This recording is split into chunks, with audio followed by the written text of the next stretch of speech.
அன்பிற்குரிய கிறிஸ்துவின் அன்பு சகோதர சகோதரிகளே, இது ஒரு அருமையான நாளே.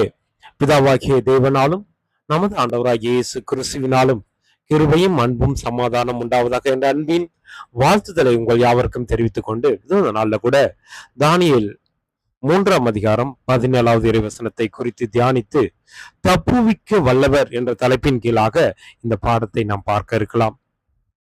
நாங்கள் ஆராதிக்கிற எங்கள் தேவன் எங்களை தப்புவிக்க வல்லவராய் இருக்கிறார்.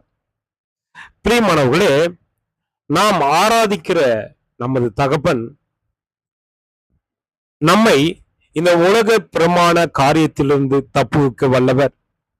அந்த நாட்களிலே பாருங்க, நேபுகாத்நேசர் யூதா பட்டணத்தை பிடிச்சு வரும் பொழுது அதுல ஒரு 4 பேர் உண்மையா இருக்கிறாங்க. தானியேல், அனனியா, மிஷாயேல், அசரியா. இவங்க பாருங்க உண்மையா இருக்கிறாங்க. இவங்க உண்மையா இருந்த பொழுது அந்த பாபிலோன் தேசத்திலே தேவன் இவர்களை உயர்த்துறார்.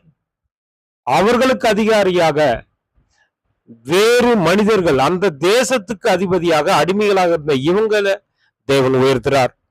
என்ன காரணம் என்று பார்க்கும் பொழுது அவர்கள் தேவனுக்கு பயந்தவர்கள். பிரியமானவர்களே, பாருங்க, அந்த எபிரேய புருஷர் 3 பேரு அடிமையெல்லா வந்தவங்க நம்மள ஆளுகை செய்யணுமான்னு அந்த பாபிலோனியர்கள் நினைச்சப்போ ஒரு பெரிய 6 மூலம் அங்குல பெரிய ஒரு சிலையை வச்சு வணங்குற யாவரும் விடுதலை. ஆராதனை பண்றவங்களுக்கு ஒண்ணும் இல்லை, வணங்காதவங்களுக்கு அக்கினி சுவாலை. அப்போ எக்காலம், கிண்ணறம், வீணை, சுரமண்டலம், அந்த தம்புரெல்லாம் அந்த கீத வாசிக்கும் பொழுது பணிந்து கொண்டா நீங்க விட்டுருவோம், பணியிலனா உங்களை சூளையில போடுவோம். அப்போ பாருங்க எவ்வளவு வைராக்கியமா அவங்க இருந்தாங்க. நாங்க எங்களுடைய ஆராதிக்கிற தேவன் எங்களை தப்புவிக்கிற வல்லவர். அப்படி விடுவிக்காமற் போனாலும் நாங்க என்ன பண்ண மாட்டோம், உம்முடைய தேவர்களுக்கு நாங்கள் ஆராதனை செய்யறதும் இல்லை, இந்த பொற்சிலையை வணங்குறது இல்லைன்ட்டு சொல்றாங்க. 7 மடங்கு இன்னும் அதிகமா தீயில ரெடி பண்ணிட்டு அவங்களை போட நினைக்கும் பொழுது அவங்க பாருங்க அதுல இறக்கும் பொழுது இவர்களை அதுல இறக்கும் போது இவங்களுடைய சால்வை கூட, தலையில் இருக்கிற அந்த பாகை, போட்டுக்கிற அந்த ட்ரெஸ் கூட கருகுல அப்படின்னு வருது. அப்போ பாபிலோன் அந்த நேபுகாத்நேசர் கொஞ்ச நேரம் கழிச்சு அந்த பிரதானி அதிகாரி கிட்ட வந்து, நம்ம 3 பேர் தானே நம்ம உள்ள இறக்கணும், இந்த அக்கினி சுவால்ல 3 பேர் இருக்காங்க, 4வதா ஒருத்தர் அது நடுவில் உலா வர்றாரு, அவருடைய சாயல் தேவ தூதரை போல இருக்குது அப்படின்னு கேட்கும் பொழுது அவர் ஆச்சரியப்பட்டு பாருங்க அவங்களை வெளியே வர சொல்றாரு. கொஞ்ச நேரம் கழிச்சு அவன் வரும் பொழுது தலை மயிர் கூட கருகல. அவங்க கட்டப்பட்ட நிலையில் தான் உள்ள போடப்பட்டாங்க. ஆனா அவங்க பாருங்க, அவங்க அவ்வளவு அற்புதமா அவங்க வெளியே வராங்க. தேவன் தன்னை நம்புகிறவர்களை கைவிடுவது இல்லை என்றதுக்கு ஒரு உதாரணமா இங்க இந்த சம்பவத்தை பதிவிட்டிருக்கிறார். அப்ப நாமும் எப்பேற்பட்ட வைராக்கியத்தோட இந்த காலகட்டத்துல நாம இருக்கிறோம் அப்படின்றதையும் தேவன் பார்க்கிறார். பாருங்க, நாமும் சில நேரத்துல சத்தியத்தை அறிவிக்க முடியாதபடி இந்த எபிரேய புருஷர்கள் கட்டப்பட்ட நிலையில அந்த அக்கினி சுவால்ல போட்ட மாதிரி நாமளும் கட்டப்பட்ட சூழ்நிலையில சில நேரம் போடப்பட்டிருக்கலாம். சில நேரம் நாம சத்திய அறிவை அறிந்து கொண்டு ஓடும் பொழுது ஒரே நாள்ல நம்ம பரிசுத்த மனவாட்டியா மாறிட முடியாது. டே பை டே நாம் மாறிட்டு இருப்போம். இந்த பழைய மனுஷனுக்குரிய சுவாபம் நம்மள ஒரு சில டைமு விலை தள்ளிடலாம். சாத்தான் சொல்லுவான், நீ அவ்வளவுதான், ஆள் காலி, தேவன் உன்னை கைவிட்டுட்டார், அவ்வளவுதான், உன்னை மறந்துட்டார், இனி உனக்கு 2ஆம் மரணம் தான் அப்படின்னு கூட சொல்லுவான்.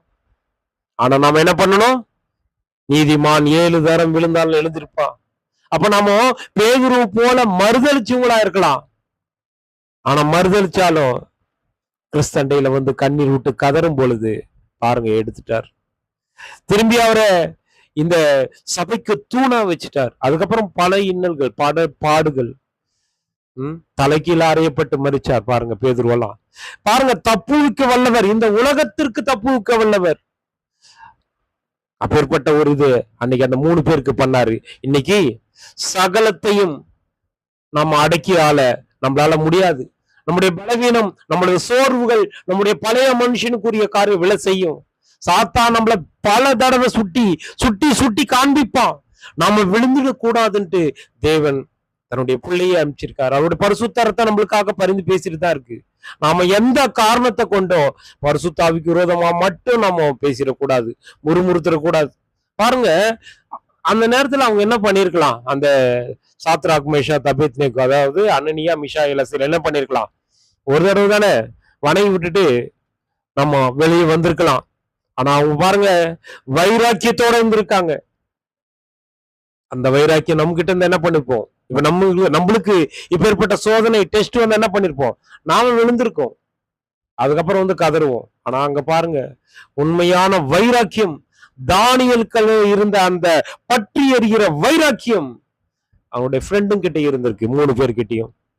அந்த அந்த சம்பவம் நம்மளுக்கு பாருங்க, விசுவாசத்தை எப்படி பாருங்க, உயிருக்கு மேலாக தேவன் மேல நம்பிக்கை வச்சாங்க. நம்ம இப்படி இருக்கோம் அப்படின்ட்டு தான் பார்க்க போறோம். அவருடைய கட்டுகளை விலக்கி இன்னும் மகிமையா அவங்கள நேபுகாத்நேசர் வச்சாரு. யாரு உள்ள போட சொன்னாங்களோ அவங்கள எல்லாரையும் அந்த அக்கினி சுவால்ல போட்டாங்க. பிரியமானவர்களே, நாம கூட இந்த நாள்ல இப்படி உறுதியா இருந்த ஒருத்தரை குறிச்சு நம்ம பார்க்க இருக்கிறோம். சரிங்களா? யாரு? இப்பேற்பட்ட ஊழியம் நம்மளால செய்ய முடியுமா? அவங்க பாருங்க, தன்னுடைய வாழ்க்கையால ஊழியம் பண்ணாங்க. இந்த காலத்திலும் 2 விதமான ஊழியங்கள் இந்த உலகத்தில் நடந்து கொண்டுதான் இருக்குது. சரிங்களா? எந்த விதமான ஊழியம் அப்படின்னு பார்க்கும் பொழுது 1 தீமோத்தேயு 4:16. தீமோத்தேயுக்கு அப்போஸ்தலனாகிய பவுல் ஒரு இதை சொல்றார். என்னன்னா, உன்னை குறித்தும் உன்னுடைய உபதேசத்தை குறித்தும் எச்சரிக்கையா இரு. இதுல நீ நிலை கொண்டிரு. இப்படி நீ செய்வாய் ஆனால் உன்னையும் உன் உபதேசத்தை கேட்பவர்களையும் ரட்சித்துக் கொள்வாய். அப்போஸ்தலனாகிய பவுல் அட்வைஸ் பண்றார். அன்னைக்கு பாருங்க, தானியலோட அந்த வைராக்கியம் அந்த 3 பேருக்குள்ள பத்திக்குச்சு. அதுக்கப்புறமா வந்த பவுலுக்கு கூட இருந்த தீமோத்தேயும் பர்னபா, இவங்களுக்குள்ள அந்த இது பத்திக்குச்சு. அப்ப என்ன சொல்றாரு இந்த நாள்லாம்? தீமோத்தேயுக்கு ஒரு இது சொல்றாரு, நீ கேட்ட சத்தியத்துல உறுதியாயிரு. இந்த உலகத்துல எப்படி இருக்காங்கன்னா, விழுந்து போன 2வது எஜமான் இருக்கிறான்ல, விழுந்து போன ஆவி, அவன் என்ன பண்ணுவான்? வஞ்சிக்கிற ஆவி. அவன் சில ஊழியர்களை இப்படி பயன்படுத்துவானா. எப்படி அப்படின்னா, அவங்க தேவனுடைய வார்த்தையும் பேசுவாங்க, உலகத்திலேயும் நடப்பாங்க.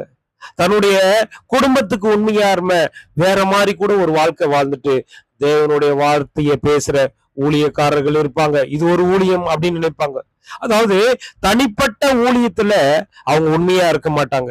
தன்னுடைய குடும்பத்திலையும் தன்னுடைய பர்சனல் லைஃப்லயும் உண்மையா இல்லாம வெளியே இதுல ஒரு கன்வென்ஷன்லயும் இல்ல மற்ற காரியத்துல மட்டும் அவங்க அடிச்சு விடுற பேசுற வார்த்தை பல பேரு ஐயோ என்னமா பேசுறாரியா அப்படின்ற மாதிரி இருக்குமா.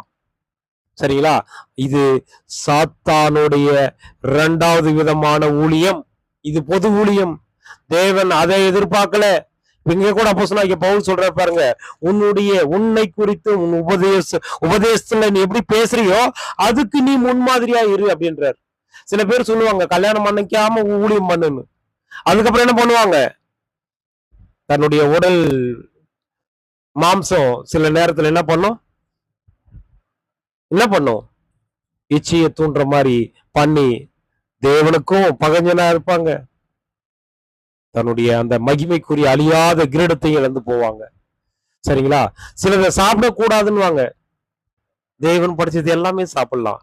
ஆனா விக்கிரகத்துல போயிட்டு ஒரு சில பேரு இது ஒரு சில விக்கிரகத்துக்கு படிச்ச உணவை சாப்பிடுறியா இல்லையான்னு கேட்க மாட்டா. அதுல ஒண்ணும் இல்லை.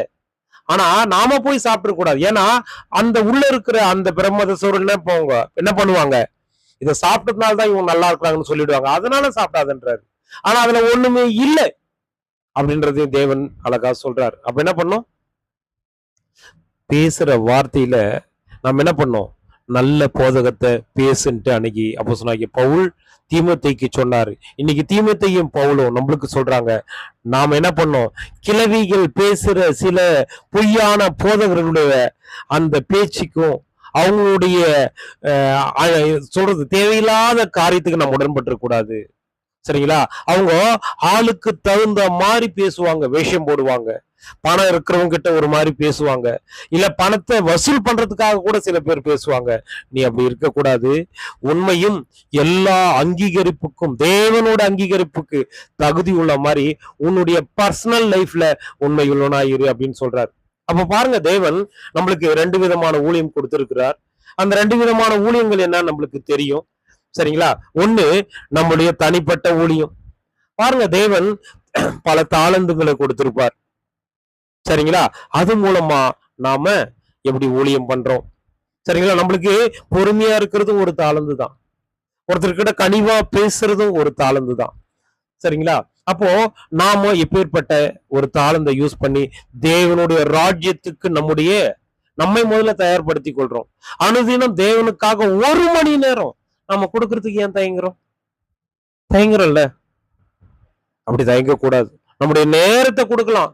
வேற எதையும் கொடுக்க முடியலனாலும் பரவாயில்ல, நேரத்தை கொடுக்கலாம். சில பேர் 7 மணிக்கு இல்ல 6 மணிக்கு எழுந்துட்டு தன்னுடைய வேலையை மட்டும் பார்த்துட்டு ஊழியம் பட்டு ஏதோ ஒண்ணு சண்டே போயிட்டு அல்லது மற்ற நாள்ல கிடைக்கிற நேரத்தை மட்டும் பயன்படுத்திட்டு இருந்துடுறோமா?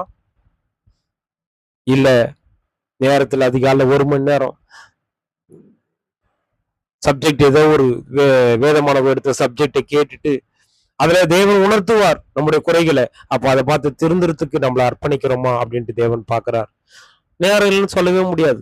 5 மணிக்கு 4:30 மணிக்கு எழுங்க, 1 மணி நேரம் கொடுங்க. தேவன் பேசும்பொழுது நம்முடைய தனிப்பட்ட லைஃப் அப்படியே உருமாறும். மாய்மாலம் இல்லாத ஒரு அன்பு நம்மளுக்குள்ள வெளிப்பட வைக்கும். பரிசுத்தாவி நமக்குள்ள கிரியை பண்ண அந்த குளிர்ச்சியான வேலையில நம்மோட தேவன் பேசுற சவுண்ட் கேட்கும். அதுக்கு நம்ம நேரத்தை ஏன் கொடுக்க மாட்டேன்றோம்? நேரம் எல்லாருக்கும் இருக்கு, நேரம் இல்லைன்னு சொல்லவே முடியாது.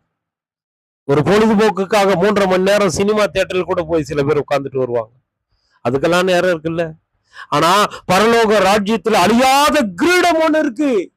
இந்த உலகத்துல இருக்கிறவங்க பாருங்க, 25 வருஷம் கஷ்டப்பட்டு இன்னைக்கு பாருங்க, தமிழ்நாட்டுல ஒருத்தர் வந்து தேவனை அறியாதவரே இன்னைக்கு நின்று எவ்வளவு நல்ல ஒரு ஆட்சியை செய்யறாருன்ட்டு உலகம் பேசுது. நாம தேவனுடைய ராஜ்யத்துல முதலமைச்சரா உட்கார போறவங்க. அப்ப நம்முடைய பேச்சு எப்படி இருக்கணும்? நம்முடைய அன்பு எப்படி இருக்கணும்? நம்முடைய தனிப்பட்ட லைஃப் எப்படி இருக்கணும்? நம்முடைய தனிப்பட்ட சிந்தனை எப்படி இருக்கணும்? நம்ம குடும்பத்துல நாம எப்படி ஒரு அன்பை காமிக்கிற ஒரு வைரமா இருக்கணும் இல்லையா? நம்முடைய செல்வத்தை நம்ம தேவனுடைய ஊழியத்துக்காக செலவு பண்றோமா? ரொம்ப இல்லைங்க, முடிஞ்ச அளவுக்கு நம்முடைய பணத்தை, நம்முடைய அறிவை, நம்முடைய ஆரோக்கியமா மற்றவங்களுக்கு உதவி செய்யற ஒரு பைக்ல பிக்கப் பண்ணி சர்ச்சுக்கு வரவங்களை கூட்டு போறதா இருந்தாலும் சரி, சபைக்கு அழைச்சி வர்றதாலும் நம்முடைய தாளந்தை யூஸ் பண்றோமா? பண்ணணும். ஒரு ஒருத்தருக்கு ஒரு மாதிரி இருக்கும். 24 ஹவர்ஸ்ல 8 ஹவர் தூங்குவோம், 8 ஹவர் வேலை செய்வோம். மற்ற மணி நேரம் அவ்வளவு நேரம் இருக்குல்ல. அப்ப நம்ம என்ன பண்ணோம்? ரோமர் 12:1 சொல்லுது, உங்களுடைய சரீரங்களை தேவனுக்கு பிரியமான ஜீவ பலியை ஒப்பு கொடுக்கணும். நாம் ஒவ்வொருத்தரும் ஒப்பு கொடுக்கணும். சரிங்களா? ஒப்பு கொடுக்கணும். தாளந்தை யூஸ் பண்ணி ஆகணும். ஏன்னா நம்மளுக்கு ஒரு ராஜா போஸ்ட் ரெடி. இன்னைக்கு பாருங்க, ஒரு அமைச்சரா போறதுக்கு அவர் எவ்வளவு பாடுகள், எவ்வளவு உபத்திரம். இந்த உலக ராஜ்யம் 5 வருஷம் இருக்குதா இல்லையான்னு தெரியாது. நாம யுகமா இந்த உலகத்துக்கு அப்படியே ராஜாவா இருக்க போற ராஜாத்தி இல்லையா நாம? அப்ப நம்ம எப்பேற்பட்ட ஒரு மகிமையினுடைய கிரீடம் ரெடி, அழியாம ரெடி. நம்மளுக்காக பரிந்து பேசுகிற ஒரு வக்கீல் ரெடி. அவருடைய பரிசுத்த ரத்தம் நம்முடைய அக்கிரமத்தை பாருங்க விழுந்து போய் எழுகிறோம். சில நேரத்துல பிசாசு சொல்லுவான், நீ அவ்வளவுதான். நாம சோர்ந்து போயிடக்கூடாது பிரதர், சோர்ந்து போயிடக்கூடாது. 7 தரம் விழுந்தாலும் எழுந்திருப்பான் நீதிமானுடைய ஜெபத்தை அவர் காது கொடுத்து கேட்கிறார். அக்கிரமமா கேட்க கூடாது. அக்கிரம சிந்தனையோடு அக்கிரமத்தை விடுறதுக்கு அப்பா பரிசுத்தாவியை கொடுங்கன்ட்டு ஏன் தாழ்மையா கேட்க கூடாது? கேட்கலாம்ல, கேட்கலாமே. சரிங்களா? அதாவது நம்மளுக்கு 2 விதமான ஊழியம் பார்த்தோம். ஒண்ணு நம்முடைய தனிப்பட்ட லைஃப். சரிங்களா? இப்பேற்பட்ட தனிப்பட்ட லைஃப்ல பாருங்க, உண்மையா உத்தமமான ஊழியக்காரனே வாங்க என்னுடைய எஜமான உடைய ராஜ்யத்துல பிரவேசின்னு இயேசு கிறிஸ்து சொல்லுவாரா? நம்மள பார்த்து உண்மையும் உத்தமமான ஊழியக்காரன்னு, நீ கொஞ்சத்துல உண்மையா இருந்த. கொஞ்சனா ஒரு நாளைக்கு 8 ஹவர்ல ஒரு ஹவர் பாவம் பண்ணிட்டு 7 ஹவர் சுத்தமா இருக்கிறது இல்ல. நம்மளுக்கு கொஞ்சம் தேவ அறிவு கிடைச்சாலும் பரவாயில்ல, அதுல உண்மையா இருந்து நாம நம்முடைய சரீரங்களை தேவனுக்கு பெரிய பரிசுத்தமா ஜீவ பலியா கொடுக்கணும். சரிங்களா? பாருங்க, சில பேர் மெசேஜ் பேசுறதுக்கு ஊர் ஊரா போய் சொல்றாங்க, நல்லது. சில பேர் தன்னுடைய பணத்தை அந்த ஊழியக்காரருக்கு கொடுத்து பஸ் பேருக்கும் அவங்க போக வர்ற செலவுக்கும் கொடுப்பாங்க, அதுவும் ஒரு ஊழியம் தான். சில சிஸ்டர் பாருங்க, வாட்ஸ்அப்ல ஒரு குரூப் ஆரம்பிச்சு ஒரு ஊழியம் பண்றான், அது ஒரு ஊழியம் தான். சில பாருங்க சபைக்கு ஆட்டோ மூலமா அழைச்சின்னு வருவாங்க, அதுவும் ஒரு ஊழியம் தான். சில பேர் என்ன பண்ணுவாங்க, புக்கு இந்த தேவனுடைய வார்த்தையினுடைய விளக்கத்தை பிரிண்ட் பண்ணி கொடுப்பாங்க, அதுவும் ஒரு ஊழியம் தான். சில பேர் யூடியூப்ல பேசுவாங்க தேவனுடைய மகிமைக்காக, அது ஒரு ஊழியம் தான். இந்த யூடிஎம்ட்டு ஒரு இது பண்ணியிருக்காங்க, நீங்க பாருங்க. யூடிஎம் மினிஸ்ட்ரின்ட்டு யூனிவர்சல் டிவிஷனல் மினிஸ்ட்ரின்னு போட்டிருக்காங்க. அதாவது பரலோகத்தையே ஏஐ டெக்னாலஜி முறை கொண்டு பண்ணியிருக்காங்க. சரிங்களா? இது ஒரு பெரிய ஊழியம் பண்ணிருக்காங்க. பல பேர் தேவனுடைய ராஜ்யத்துக்காக தேவனை அறியாதவங்களும் செய்யறாங்க. இயேசு கிறிஸ்துவ தேவன் சொல்றாங்களா, அவங்களாம் கூட செய்யறாங்க. அவங்களையே மெயின்டைன் பண்ற ஒரு அதிகாரியா, ஒரு ராஜாவா, கிறிஸ்துவோட பக்கத்துல உட்கார்ற ஜெயம் கொள்ளுகிறவன் என்னோட சிங்காசனத்துல உட்காருவன்னு சொல்லிக்கிறார். அந்த சிங்காசனம் ரெடி, கைவேலை செய்யப்படாத ஒரு பரலோகம் ரெடி, அங்க கண்ணீர் இல்லாத ஒரு ராஜ்யம் ரெடி, எப்பவும் சந்தோஷமா இருக்கிற ஒரு இது. இதுல எல்லாம் என்ன காரணம்? வெளிப்புறமான ஊழியம் பண்றதை விட தனிப்பட்ட ஊழியம் முக்கியம்ட்டு அன்னைக்கு அப்போஸ்தலனாகிய பவுல் தீமோத்தேயுக்கு சொன்னார். இன்னைக்கு நம்மள பார்த்து சொல்றாரு. அவங்க 2 பேரும் அந்த தீமோத்தேயு மூலமா அன்னைக்கு பவுல் அன்னைக்கு அவங்களுக்கு இன்னைக்கு நம்மளுக்கு எச்சரிக்கை சொல்றார். அப்ப நம்ம என்ன பண்ணணும்? ஹாப்பியா ஓடணும்.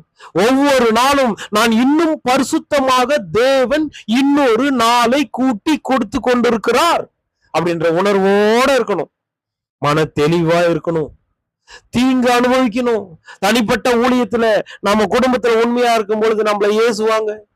உண்மையா இருந்தாலும் ஏசுவாங்க. மனைவி கூட ஏசலாம், பிள்ளைகள் கூட மதிக்காம இருக்கலாம். ஆனா அங்க நாம நம்முடைய கடமைகளை செஞ்சிடணும். அதே மாதிரி உண்மையா இருக்கணும். நம்மளுக்கு கீழே ஒரு சில பேரை கொடுத்திருக்கலாம், இல்ல நாம இன்னொருத்தர் கீழே வேலை செய்து கொண்டிருக்கலாம்.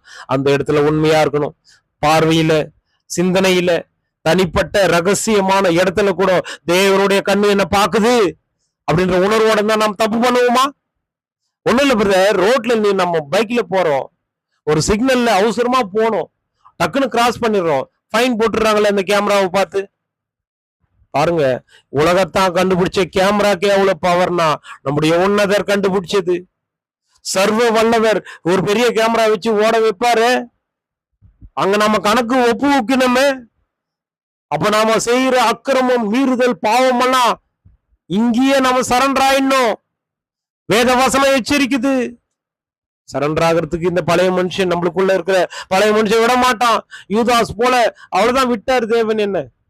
அவ்வளவுதான், நான் ஏதோ பாவம் பண்ணிட்டேன், கிறிஸ்துக்குள்ள ஞானசனம் எடுத்துட்டு வந்துட்டேன், நான் ஏதோ தவறு விழுந்துட்டேன், பழைய மனுஷனுக்குரிய குணம் வந்து தேவனை நம்ம மறந்துட்டாருன்ட்டு யூதாஸ் மாதிரி பின்வாங்கிடக் கூடாது. கிறிஸ்து சொல்றாரு, நீ எத்தனை முறை விழுந்தாலும் சரி எழுந்து வா, நான் உனக்கு காக்குறேன், ஆனா திருந்தணுன்ட்டு வா அப்படின்றார். என்னிடத்தில் வருகிறவனை நான் புறம்பே தள்ளுற வாக்கு தத்தம் நம்மளுக்கு இருக்காரு. அவருடைய பார்வைக்கு அருமையா நாம மனம் கசந்து தாவீத போல அழுவ என்ன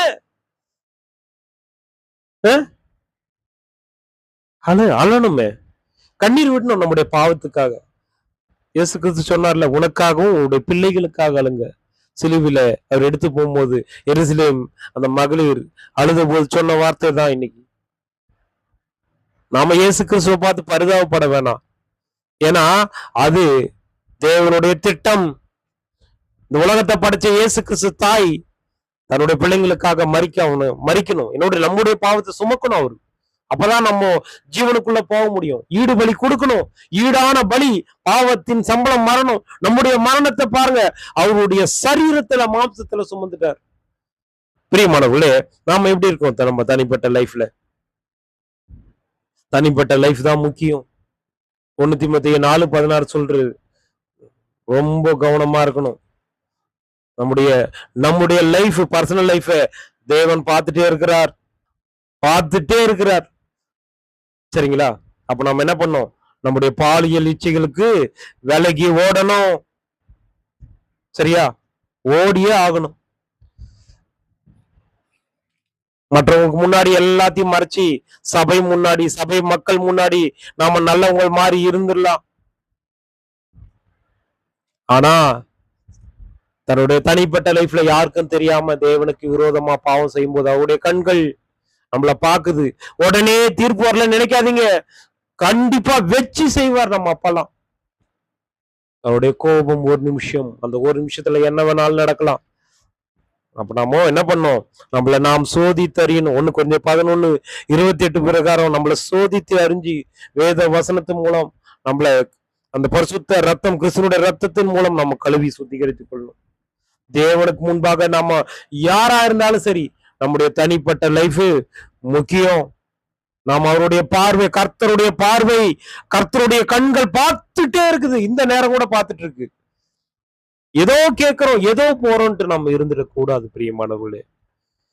சரிங்களா? தனிப்பட்ட ஊழியம் தான் முக்கியம். தனிப்பட்ட லைஃப்ல நம்ம வாழ்ற வாழ்க்கை தான் முக்கியம். ரொம்ப உஷாரா இருக்கணும். ஒரு பிரதர் கன்வென்ஷன்ல பயங்கரமா பேசுவாரு. ஆனா தனிப்பட்ட லைஃப்ல, தனிப்பட்ட வாழ்க்கையில அவரு ஒரு கேடான பாவத்தை செஞ்சு நிப்பாராம். கேடான பாவம். அப்ப இவர் யாருக்கு ஊழியம் பண்றாரு? பிசாசுக்கு ஏஜென்டா இருக்கிறாரு அவரு. அவ்வளவுதான். ஆனா கன்வென்ஷன்ல இருக்கிறவங்க எல்லாம் சொல்லுவாங்களா, சூப்பர் யா அவரு, என்னமா மெசேஜ் டச் பண்றாருயா மெசேஜ்லன்னு சொல்லுவாங்க. ஃபேமிலியில முதல்ல சாட்சியா இருக்கணும். நம்முடைய பிள்ளைகள் சொல்லணும், நம்முடைய மனைவி சொல்லணும், நம்முடைய சுற்றுப்புறத்தார் சொல்லணும் நம்ம எவ்வளவு தாழ்மையானவங்க, மாய்மாலம் இல்லாதவங்கன்னு அவங்கள சொல்லணும். சரிங்களா? பாருங்க, மத்திய 7:22 சில இயேசு கிறிஸ்து சொல்லுவார், நீ என்னை விட்டு அகன்று போங்கன்னு. அப்போ அவங்க சொல்லுவாங்களாம், உமது பேரால தீர்க்க தரிசனம் சொன்னோம், உமது பேரால பிசாசு துரத்தணும், வியாதியை குணப்படுத்தணும்னு. அப்ப 7:23 மத்தியில சொல்லுவாரு, என்னை விட்டு அகன்று போங்க அக்கிரமக்காரரேன்னு இயேசு கிறிஸ்து சொல்ற மாதிரி நம்ம இருந்துடக்கூடாது. ஆனா அவங்க அதுக்கு முன்னாடி இந்த என்ன பண்ணிருக்காங்க?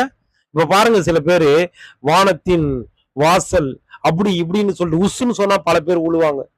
தன்னுடைய சபையை கட்டுறாங்க. பிசாசுக்கு ஆட்களை சேர்த்து கொண்டிருக்கிற ஏஜென்டா பல பேர் இருக்காங்க. பல பேர் இருக்கிறாங்க. ஒரு சில பேரு ஒரு சபையில சொல்றாங்களாம், ஒரு சபை கட்டணும், சொந்தமா இடம் வாங்கணும், ஆளுக்கு 1 லட்சம் ரூபாய் கொடுங்கன்னு கேக்குறாங்களாம். பிரியமானவர்களே, நாம எப்பேற்பட்ட ஊழியம் பண்றோம்? 2வது ஊழியம் தேவையில்லை. ஊழியம் கரெக்டா இருந்தா போதும். அவன் தேவனுக்குள்ளாக இருக்கிறாங்களா, முதல்ல தேவன் யாருன்னு அவங்களுக்கு தெரிஞ்சிருக்கான்னு பார்த்துட்டு நம்ம பழகணும். சரிங்களா? அப்போ மத்திய 7:24 சொல்லுவாரு, கண்மலையின் மீது வீட்டை கட்டினவங்க, நாம கண்மலையா இருக்கிற இயேசு கிறிஸ்துனுடைய அந்த விசுவாசத்தின் மீது, அந்த இடுக்கமான வாசல் வழியா வர்ற நாம தனிப்பட்ட லைஃப் தான் அது. அவங்கதான் புத்தியுள்ள மனுஷன். மழை வரும், புயல் அடிக்கும், வெள்ளம் வரும், ஆனா ஒண்ணும் ஆக மாட்டாங்க. ஆத்து மணல்ல கட்டுறவங்க, 2வது ஊழியம் பண்றவங்க. அதாவது உலகத்திலே இருப்பாங்க, தேவனுக்குள்ள இருப்பாங்க. இவங்க பிசாசோட ஏஜென்ட், அவ்வளவுதான். பிரியமானவர்களே, பாருங்க, நாம கூட ஒரு தனிப்பட்ட லைஃப்ல உண்மையா இருக்கலாம். ஆனா நாமும் ஒரு சில நேரத்துல நம்முடைய சபையை நடத்துவோம், இல்ல நாம கூட ஒரு இதை நடத்துவோம். அதுல பார்த்தா நம்ம ஓடி ஓடி நம்ம சபைக்காக ஆளை சேர்ப்போம். முதல்ல 25 பேர் வருவாங்க, அப்புறம் 20 பேரு, அப்புறம் 15 பேரு, அப்புறம் 5 பேரு, அப்புறம் 3 பேர் கூட வருவாங்க. அப்போ என்னடா இது, தேவன் நம்மளை கைவிட்டாருன்னு நம்ம நினைக்க வேணாம். நம்ம தனிப்பட்ட லைஃப்ல உண்மையா இருந்தா போதும், தேவன் நம்மள ஆசீர்வதிப்பார். நோவா பாருங்க, அப்பேற்பட்ட ஆசீர்வாதத்தை பண்ணார். நோவாவோட ஃபேமிலி மட்டும்தான், அவரோட தனிப்பட்ட அவருடைய லைஃப் உண்மையா இருந்துச்சு. 1ஆம் உலகத்துல எல்லாருமே விழுந்து போனாங்க, தேவ தூதர்கள். விழுந்து போன தேவத்திற்குள்ள மனுஷர்களா வந்து அழகிய பெண்களோட இணைஞ்சி ராட்சசர்கள் ஆகி, அந்த ராட்சசர்கள் அந்த தேவன் படிச்ச முதலாம் உலகத்துல இருந்தவங்களை வஞ்சித்தாங்க. அப்போ அவரு நீதிமானா இருந்து பிரசங்கித்தாரா இல்லையா? பிரசங்கித்தார் இல்லையா? பிரசங்கித்தார். அப்ப பார்த்து 2 பேதுரு 2:5 பேதுரு சொல்றார், நோவா முதலாம் உலகத்துல பாருங்க பிரசங்கித்தார்.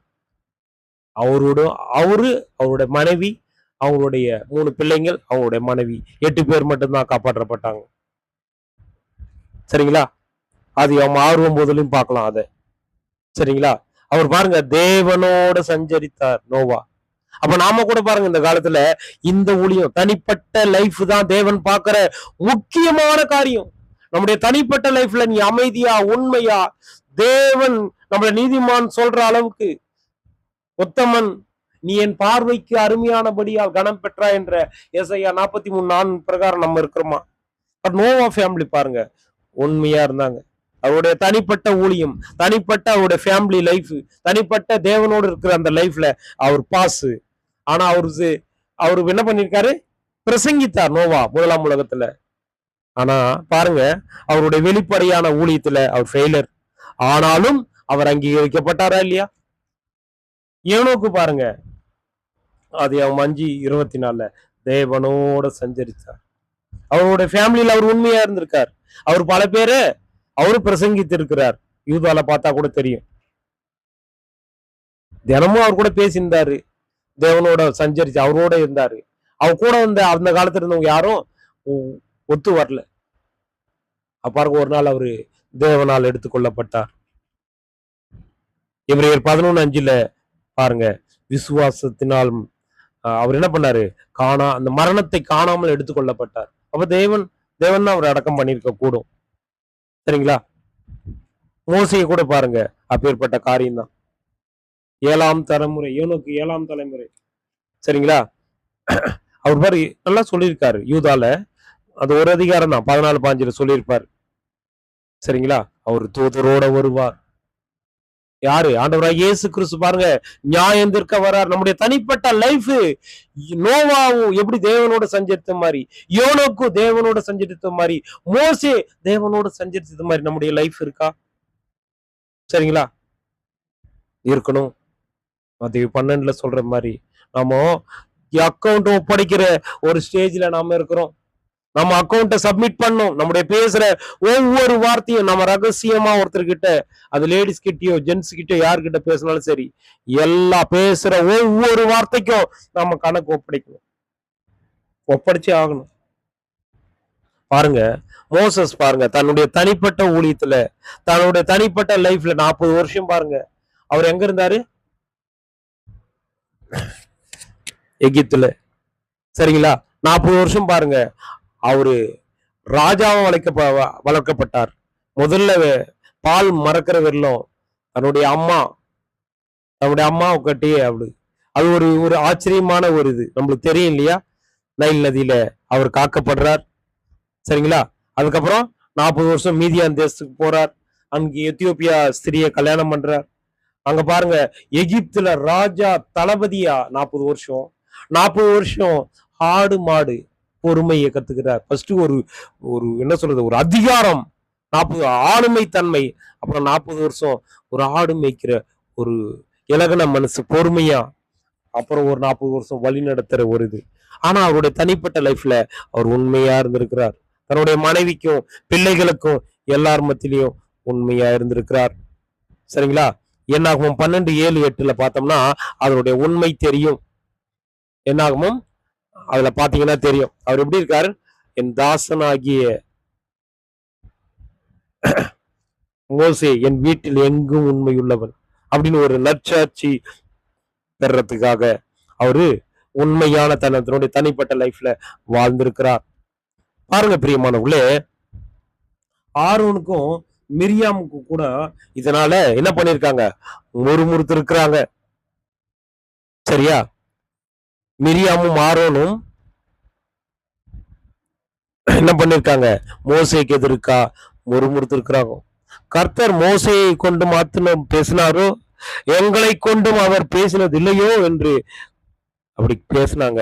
கர்த்தர் அதை கேட்கிறார் காது கொடுத்து. பிரியமானவர்களே, நாம எப்பேற்பட்ட வார்த்தைக்கு பேசினாலும், நாம மற்றவர்களை பேசினாலும் தேவ மனுஷனுங்களை தவறா நாம பேசினா கூட தேவனுக்கு முன்பாடி நாம பேசுற வார்த்தை ஒவ்வொன்றுத்துக்கும் அதை பண்ணல சொன்ன மாதிரி கணக்கு ஒப்புவிக்க நாம ரெடியா இருக்கணும். சரிங்களா? பெருமை வந்துச்சு அவங்களுக்கு.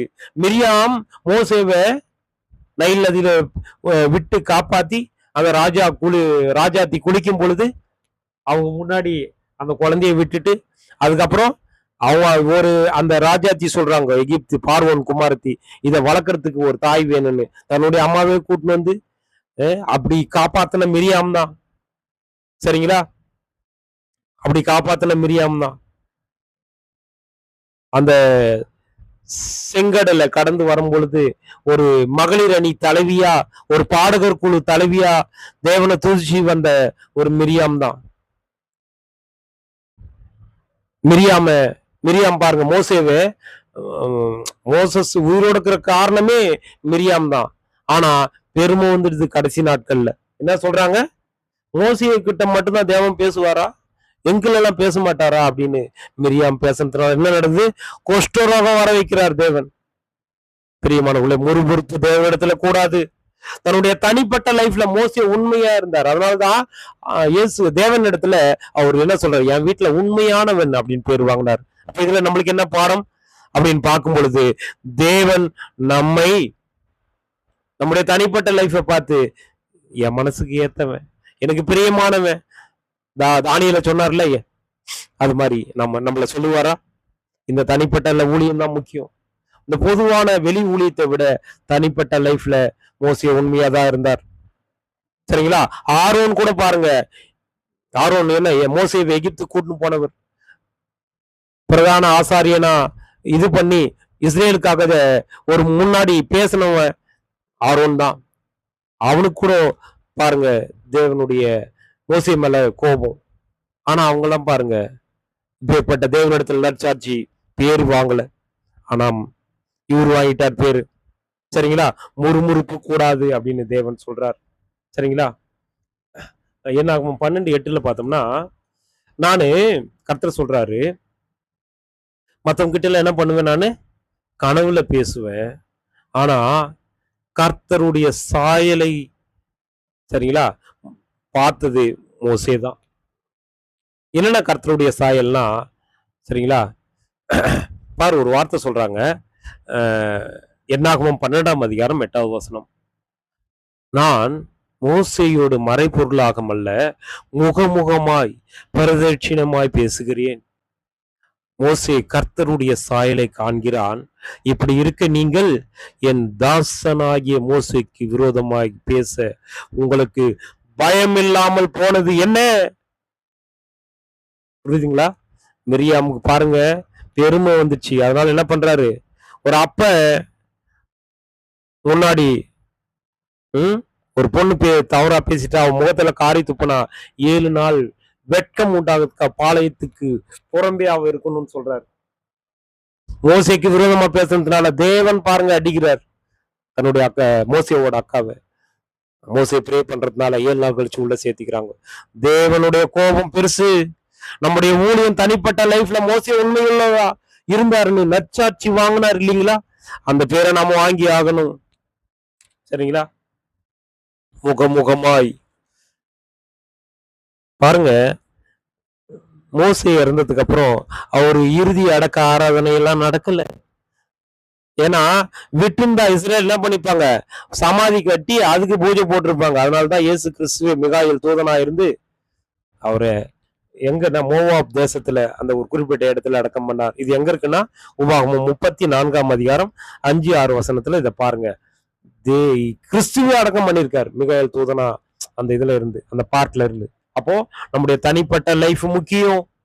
நம்முடைய தனிப்பட்ட லைஃப் தான் முக்கியம்.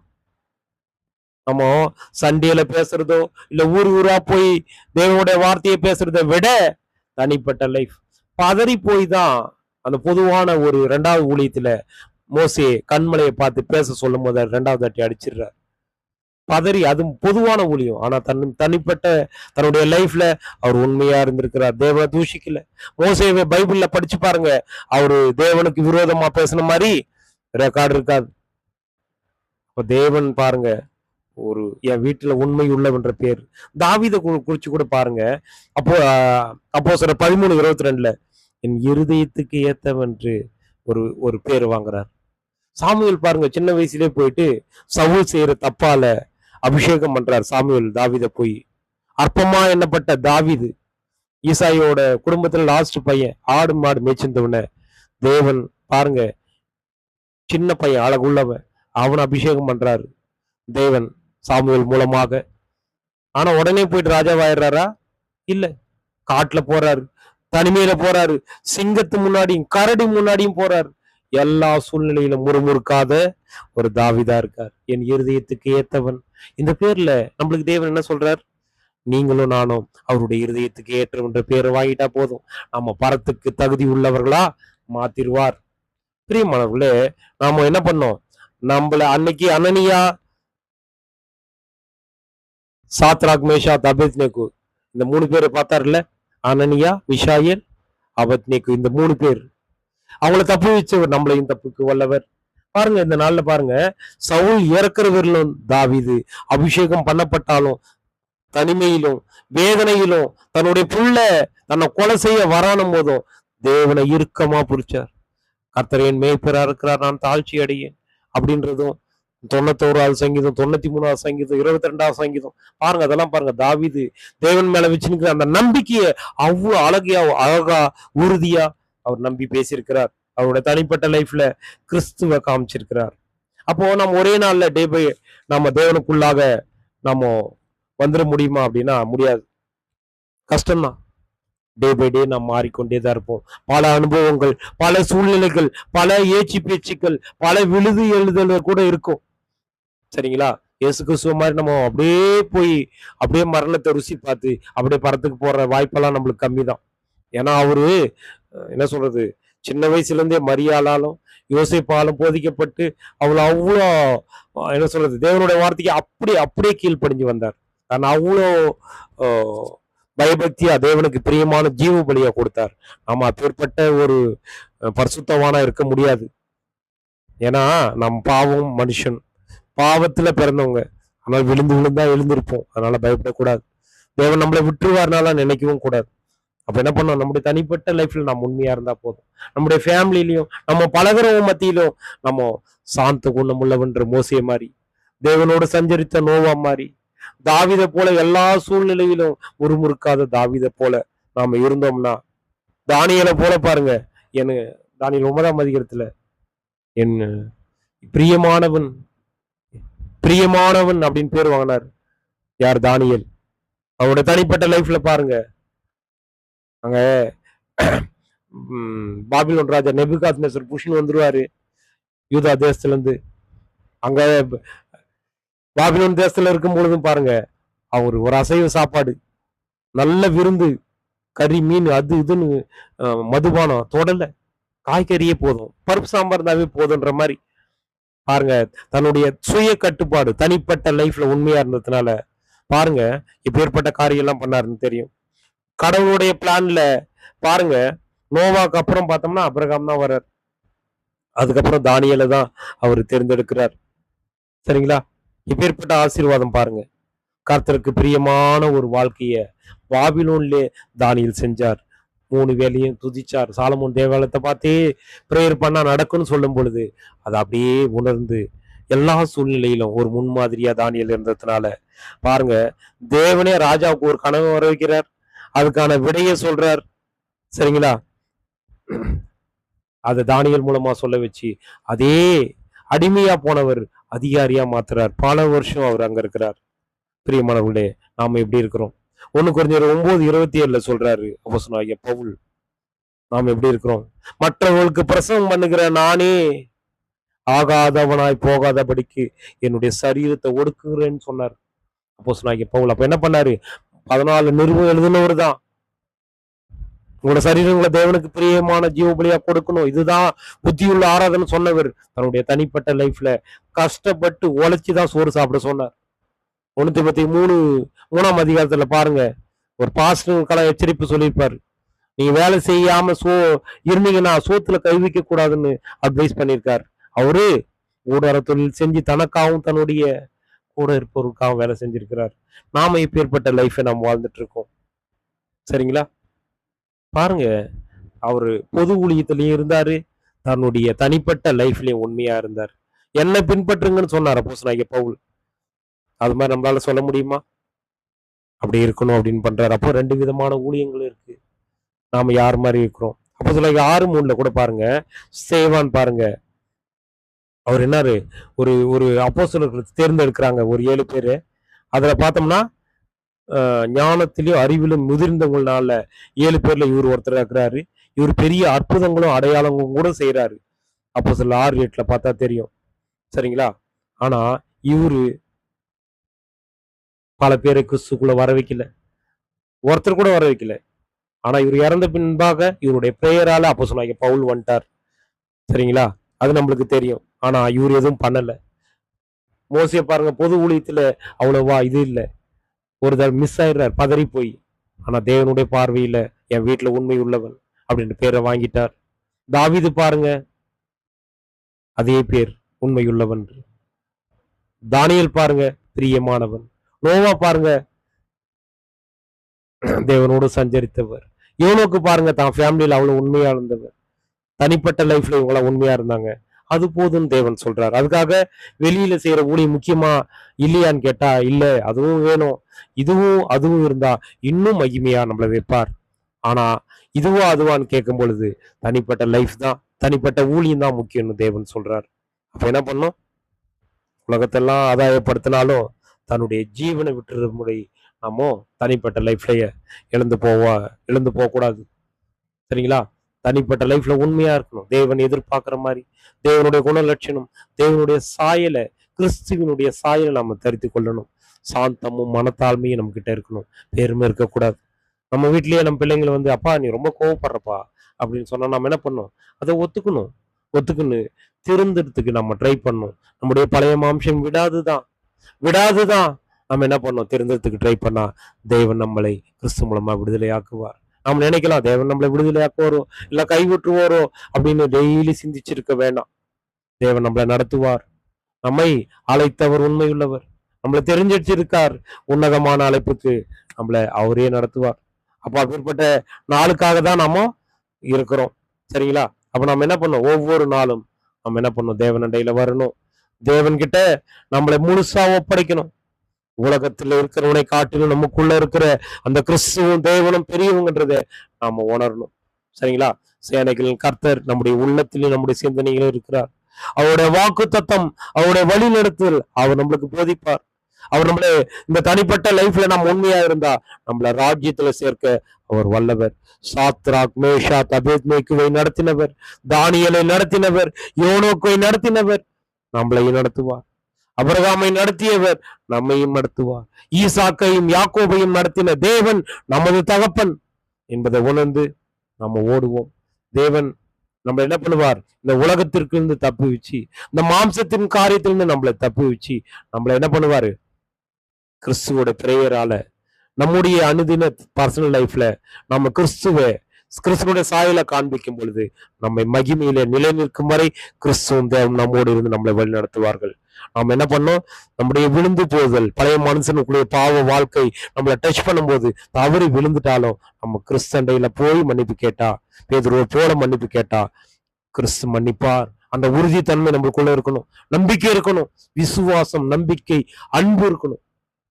இந்த 3 இருந்தா போதும். தானியேலை போல வைராக்கியம் இருக்கணும். அது நம்ம கிட்ட கம்மியா தான் இருக்கும். நம்ம அதிகாலையில டெய்லி பிராக்டிஸ் பண்ணும்போது டே பை டே நம்மளை பரிசுத்தத்திலும் ஞானத்திலும் தெய்வ பயத்திலும் கிறிஸ்து நம்மளை நடத்தி நம்மளை பரத்துல சேர்ப்பார். நம்ம எல்லாரும் பரத்துல ஆளுகை செய்ய போடுகிற ராஜாவா தேவன் வைக்க ஆசையா இருக்கிறாங்க. நாமோ அவருடைய பலத்த கைக்குள்ள அடங்கி இருந்தா போதும். பொறுமையோடு கேட்ட உங்களையும் என்னையும் தேவன் தான் ஆசீர்வதித்து பரத்தில் சேர்ப்பார்களாக. ஆமேன்.